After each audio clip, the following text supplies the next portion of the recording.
I spent a long time of my life teaching men how to get good with women because it was over time that I figured for myself through pattern recognition and repeating situations, especially when I had multiple women in my life, multiple girlfriends at the same time. Without me hiding it, all of them knew that, hey, there's something I can teach to others, right? But this year, I just stopped. I didn't feel aligned anymore. And not because it wasn't working, not because I was missing results, not because my clients were not happy. I just realized for myself that dating, especially nowadays, is rather degenerate. And the men that were reaching out to me and I would teach them my craft, it's basically that I would give them band aids for bullet wounds instead of really treating the issue they have. So, what I'm going to explain to you right now is why I stopped that, where this is coming from. This is all based in childhood trauma and adolescence trauma, and it's my story that I'm going to tell you. Come with me. First and foremost, nowadays I'm good with my parents, right? I love them and everything is fine. I'm very grateful for that. But back in the days, ladies and gentlemen, it was rough. My mom got diagnosed with borderline in 2021, and my stepfather and me, we always had a, let's say, interesting relationship to each other. So, yeah, we hated each other. It is what it is. Nowadays, it's fine. So, um, I can remember that I didn't have a father figure. That is one big step, and this is a huge thing for masculinity. If your father figure is missing, and my biological father, at the time when I was growing up, he was absent and he was always doing whatever. Maybe he was in prison. He was in prison a few times. I don't know when and what exactly his thing. But yeah, I was missing that. And what I learned from that is, and we go into detail later on, when love is absent at home, the heart is searching for something. And this search for something, which is love, is basically a puzzle piece, right? And this puzzle piece was a good feeling that I wanted to give to myself since love was lacking when I was growing up. Because my place with my parents, it wasn't a safe haven. And this is how addiction come into place. Because one tries to replace the missing love with, and this is at least what I did, and we go into detail later on, food, porn, video games, drugs, alcohol, cigarettes, pills, gambling, women, and sex.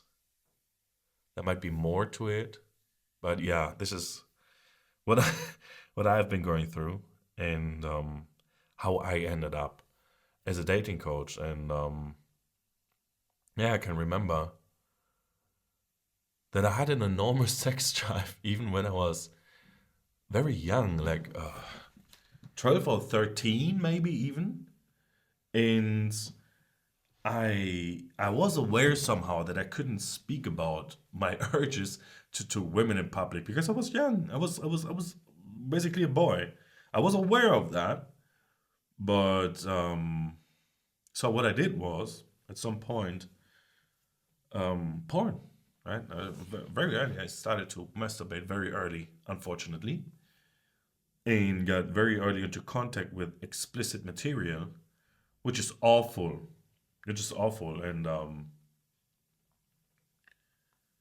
I can remember with 14, 15, 16. With 14, I had my first intercourse, and there was something for me, and I wanted more, but I couldn't get it because well, I was young, and there were actually possibilities, but those girls were more interested in other men, other boys, whatever, because I didn't understand a fundamental that is self improvement, right? Working on oneself, going to the gym, having a better body, confidence, like those kinds of things are important as choosing mechanism for women. I understood it way later. So I got desperate. So what I did was, in order to um, give into my lust, right? I would be on some internet forums, like some I was on some emo forum as well, and whatever there was, and I was texting to girls, right? And at some point, I made the chat sexually and made them send me naked pictures. It was, and a lot of women just didn't do that, but some did. This is why I was doing it. It's so sick actually that I'm speaking about it, but it started quite early for me to develop some certain way with words and with text. Let me tell you, 14, 15, 16, with women that I either knew or didn't know, that I could convince them on the internet to send me naked pictures of themselves. And I wasn't looking good or something. It was with my real profile though. But I figured something with words, and it might be manipulative. It's not cool. But just for you to keep in mind, it started that early. And yeah, with 16, I remember that I shifted my focus for some while. I was just busy taking drugs. I, I didn't care about women at all. So from 16, 17, 18, there was a phase when I was homeless too. So drugs and homelessness and rough ride. Trust me, that was awful. But yeah. So later on, after my homelessness, I got back in touch after some while with my parents again. So they let me in again, but after some while they kicked me out again, again because I wouldn't get a job. I was hanging around, but this time I was able to um, sleep on a friend's couch, and that was complete rock bottom. Like after being homeless, because at first he was friendly to me, but then later on he was pleasing his ego and putting me down on purpose, like insulting me, not being friendly with me, and well, it is what it is nowadays. It's a learning for me, I understand, but yeah, it was awful. But then at some point after that, I was able to get my own apartment, and this is where everything started to change because I cut off my old connections to everybody that I took drug with in the past, and I focused on boxing. I'm focused on getting fit, running, having a proper body. And what developed from there is very interesting. Is after some while, women started to have interest in me, right? Because at this time, I was just focused on myself. There was this one time, this time when I had my first apartment. I didn't take drugs. I wasn't busy with women. I was busy with myself. I had to build myself up because I at my first apartment, I was broke as fuck. There was a time in my life, bro.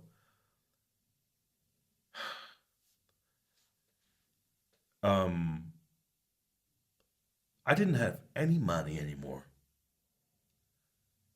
and I would fry onions in a pan with some olive oil or something, and I would eat fried onions for some days because I didn't have money. I was that broke. I would open the cupboard in the kitchen, which was empty, and I would visualize fucking tuna cans, 20 tuna cans in there. I was thinking to myself, I remember to this day, I was thinking to myself how beautiful it would be if I would have this cupboard full of tuna cans because I was aware how important protein is for building a body. Yeah, yeah. Fuck, that was a weird time. I have a thing here. Anyway, and I remember I had to do community work because I was a little criminal. I didn't I don't remember what I did. Something very stupid. I really don't remember. Maybe I hit somebody. Um, there was always something that I was in a fight. Something. Um, and when I was doing this community work, some girl was telling me, Fabio, you smell like onions. That's disgusting. I didn't tell her that I was that broke, but yeah, I was. Yeah. Anyway, that's uncomfortable. Anyway, after continued focusing on myself, mm, especially boxing gave me a lot of confidence because through boxing I learned that those are weapons actually. And I was good. I was fast, good, fast. My trainer loved me. I loved my trainer, but they were from some biker gang, bandidos. Like there were two big biker gangs back in the days in Germany. I think they still, but nowadays are more Hells Angels and Bandidos. Hells Angels are more big nowadays, and Bandidos not as much. I think I don't know. I'm not into the game at all. But I had some contact to those biker gangs, which was cool. And my boxing trainer was actually the president of one chapter, and cool stuff. I liked it. And through this confidence from boxing and through getting a better body in the gym, what happened was I got more recognition from women. Right? They started flirting with me a little bit, and there was this aha moment, and this was where I was getting my drive again. And yeah, then oh, no, before that actually I had one girlfriend and I messed it up. She was a very good one. She was a very good one, and I cheated on her. I told her at some point, but that was fucked. That was not cool.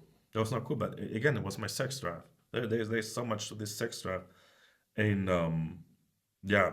After that, let's go back to the first start, first apartment, and what I figured is when some more women had interest in me, that I was dating multiple women, and I wouldn't be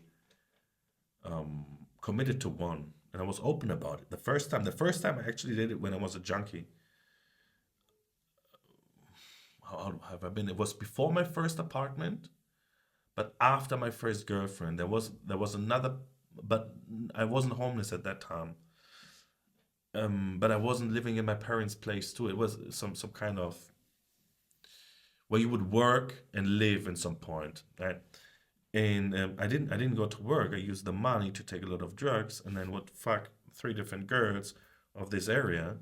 And the only thing I was caring about was me taking drugs and me having sex. And there I learned something about women as well because I had multiple women at the same time. I was a complete loser, was a complete idiot. I didn't have money, but they still were into me because I was convinced that I'm amazing because high ego of taking drugs or whatever. And they bought it, right? In fucked up time. So after that, that was still before my first apartment. So after my first apartment, um, I got real recognition from him. Not those fucked up ones, right? Normal women that have a normal job and have a normal life, and I could pull the same thing off because I was convinced of myself that I was good, and still again broke, but I was grinding, and like so I could date multiple women at the same time. They knew about it. I would fuck this one, that one. I wouldn't tell any of those girls that I would fuck another one this day or that day, but they just knew and openly expressed that I won't be committed. And it was this hole again. It was this hole again, right? That was filling with women, that I was filling with sex. And now that I think about the whole, I think this whole thing about being a part of a motorcycle group, right? A member of that, they are filling holes as well with this brotherhood thingy. But yeah, um, so over time, I figured this method for myself because I saw that each time I had multiple women in my life, the patterns would repeat. And I might be a little autist or something. I'm definitely on the spectrum. But I saw repeating patterns. Each time I had women in my life, I saw repeating patterns, right? And those repeating patterns, I would test them. Later on in my life, I would have two fixed girlfriends, like not just dating multiple women, but two fixed girlfriends. And then I would still date others, right? Oh, I had the time, and back in the days, I was quite proud of it. But nowadays, I think that's not cool. I had what I would call perfect week. So from Monday to Sunday, I would have intercourse with one different girl on each time of the week. It was just the girl on Wednesday. It was the same girl from Sunday, but the other days was a different girl. Each time, each day, a different girl, and yeah, I thought this is it, right? But like I was so much into this tunnel of chasing this dopamine and getting something from it that I A forgot how stupid it was, and B forgot how I hurt women as well. This is a big aspect. I hurt a lot of feelings, and I won't assume that one is watching that, but if so, I'm sorry.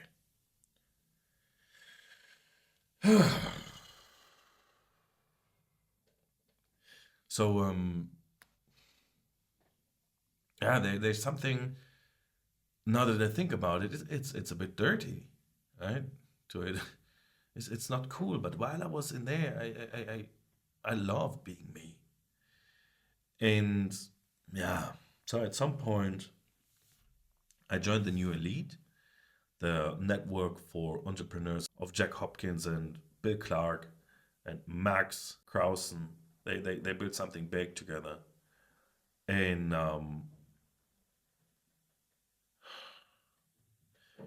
then at some point we have been at a mastermind, and just to figure the personal brand, right?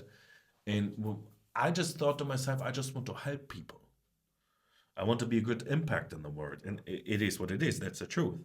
But what somehow naturally happened was I was going into the dating direction.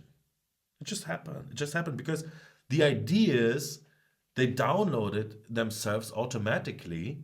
And then at the time, I can remember, oh, I was living in Bangkok, and I I would have two girlfriends again, this time others.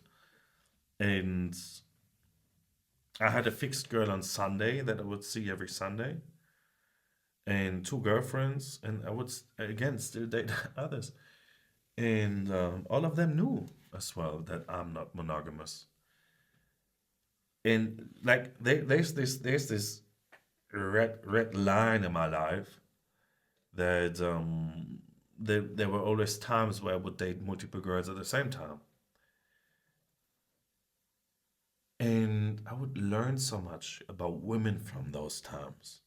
I know it's not it's not good, and I know it's somehow dirty, and there's something to it that is not.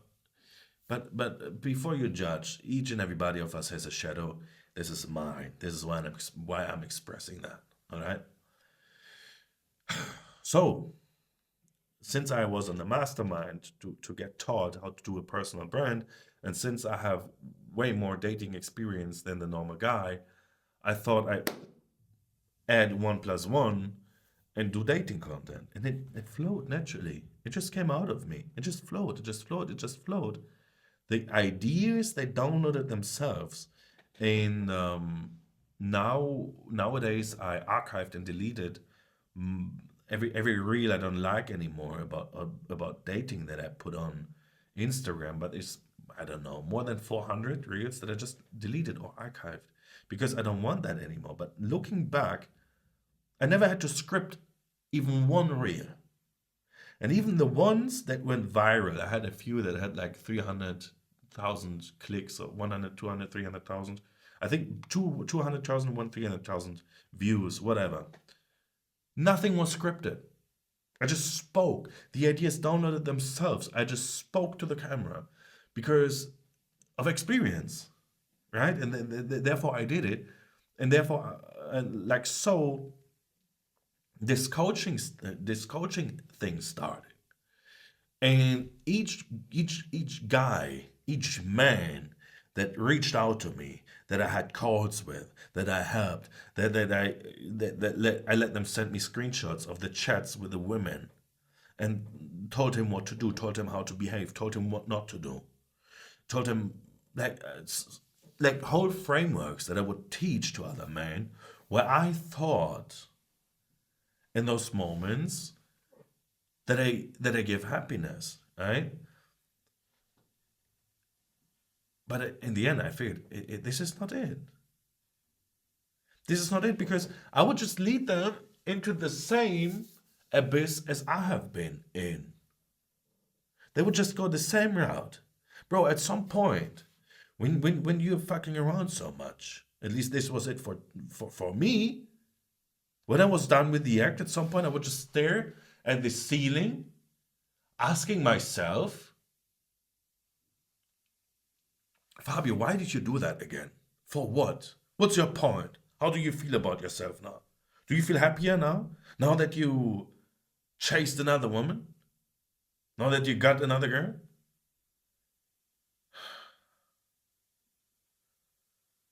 The answer is no. That was awful. But at some point, as we spoke about, it's an addiction. So I had to do it again and again and again. I did it again, and this is how I was teaching that to other men. And while I was doing that, I thought to myself, this is helpful for them, but it's not. And this is what I said at the beginning. I was putting a band-aid on a bullet wound for myself and for other men. Because the real problem is inside. You can patch it, right? Nobody can see the wound, and it seems like it's done, but it's just covered up. The real problem is there. And yeah, this is what I figured out after. It was at some point, when you have a rotation of multiple girlfriends, one comes, one goes. That's just part of the game. And then I call it a game is weird, but it's just a saying, right? And but what happened throughout the time is that never, never, never, never was it that the girl broke up with me.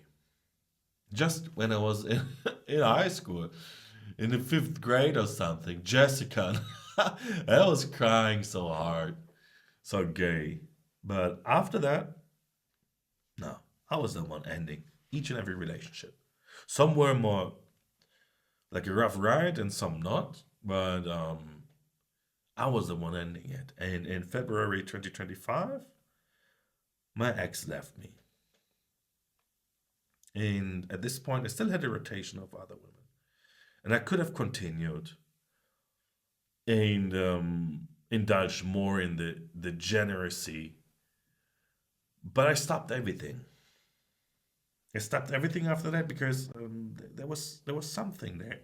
That was impactful for me that she broke up with me because I fucked around with so many other women. She couldn't handle it anymore. I was open. She knew.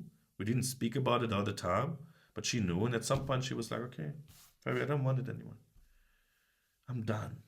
And she was done. And yeah, I stopped everything, and like so, I started solitude and did my first semen retention. streak, 150 days in a row. And through this semen retention and solitude, in combination with fasting and meditation, sports, reading, doing combat sports, like those all those beautiful things, I learned so much. At this time, social media was just a hobby of mine. I was working with cryptocurrencies, which I stopped because I just did it for the numbers.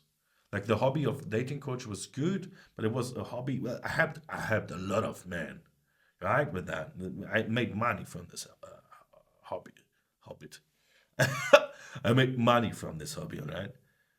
But it was a hobby, and my main job was crypto. But I stopped that by now. But I remember when I was doing semen retention. I remember when I was doing solitude and meditation and all of those things.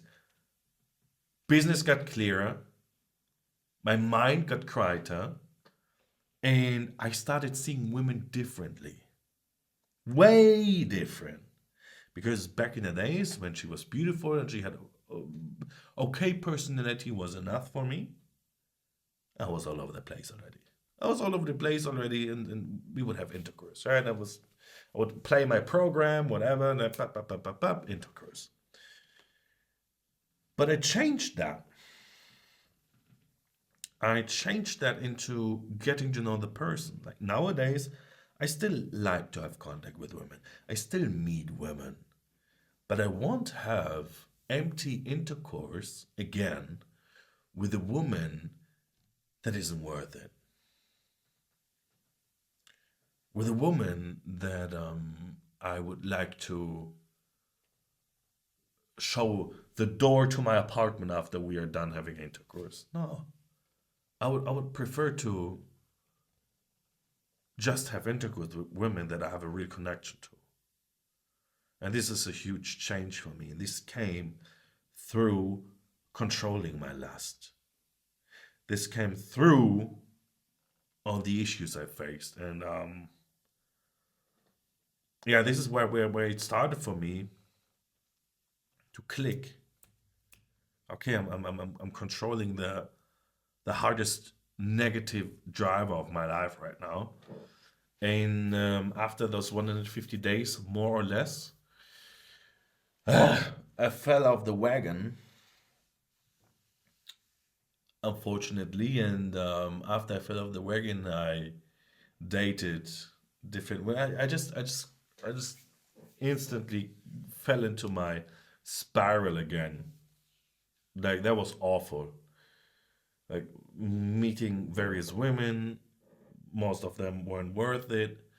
Indulging in the pleasure, waking up, asking myself why I did it again, or not waking up was usually instantly after intercourse, after I'm done,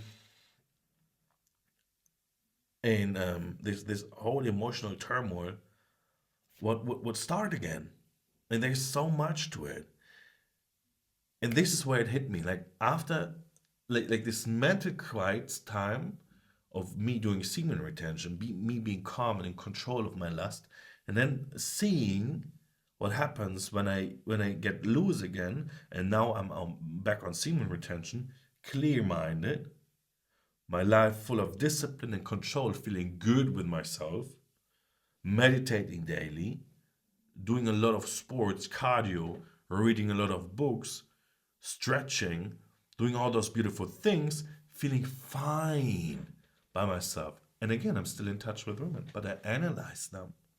I don't let him do the thinking for me. This is where I think. Maybe a little bit here, but not with my dick anymore. And yeah, this is like this polarity after the semen retention and falling again for it, and now seeing how it is on semen retention. Like this is where it really clicked for me. I don't want to help men chase.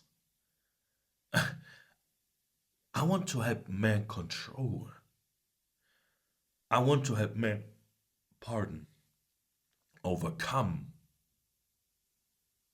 I want to help men to build.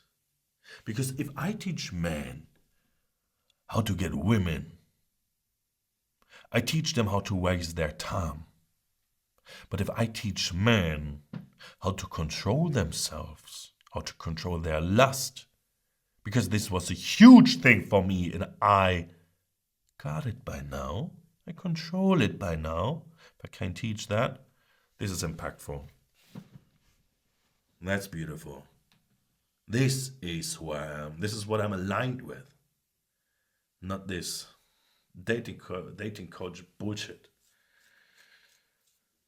So yeah, talking about this hole here in my heart again, I finally understood at this point where it came from. And all the addictions, like I told you from the beginning. Trying to build it up chronologically, the first thing for me was food.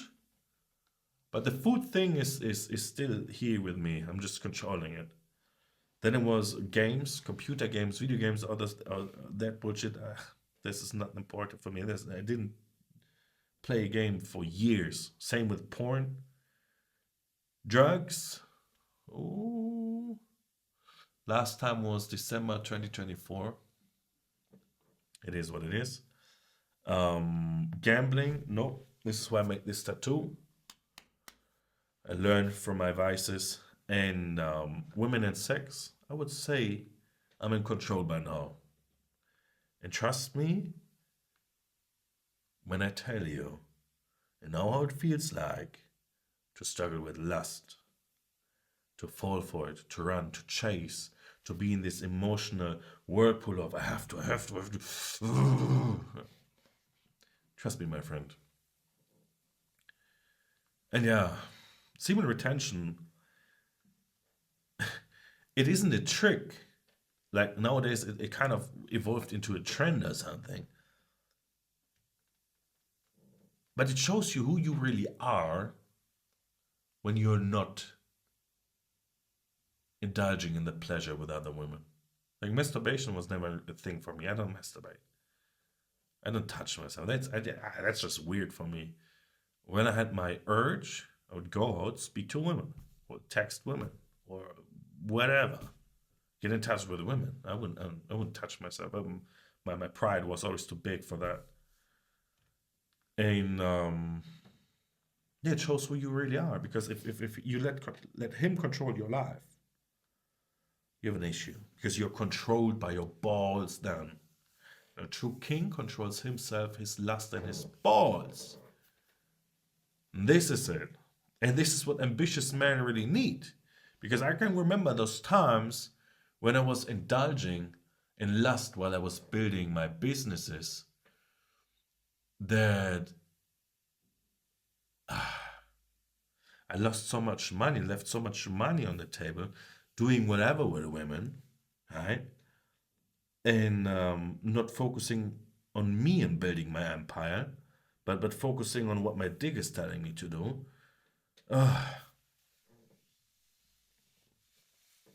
Yeah, no, thinking back to all the clients that I taught how to chase, I deleted all the chats. I don't have the chats anymore. If I would have them nowadays, I would reach out to them and tell them semen retention, do semen retention. But yeah, but yeah. So I'm not saying that I have all the answers, but I understood how to ask the right questions and how to control myself. And when I'm telling you I learned how to control myself, that means a lot. Because again, when I don't know, I fucked roughly 150 to 200 women in my life, more or less. And there might be some of you who are telling, oh, I fuck way more. Okay, good for you. But this is it for me. This for me is a number that is not necessary. And I learned through that. And yeah, if this resonated with one of you, not my tactics and what I did in the past, but how I conquered my lust, how I overcame my issues, you know where to find me. I'm ready for a call. You don't have to pay for this call. Just a call if you need help. I'm here. And if you're not ready, that's fine too, my friend. But just stop lying to yourself, right? Don't tell yourself you don't know what the problem is and whatever. It's lust. Most men struggle with lust. Either it's porn or it's women. We're chasing something like a donkey is chasing a carrot in front of him. This is what you're doing when you're chasing women, especially not the right ones. The right one will come. And there's one thing I want to add. So many men nowadays think all of them women are bitches nowadays. Just check the mirror, bruv. You want a real one, a good one, a unicorn, a virgin, right? Just for yourself. And a beautiful relationship with her, maybe. Understandable. But you don't want her to fuck around and anything, right? But why do you masturbate watching explicit material on the internet then? Would this virgin like you?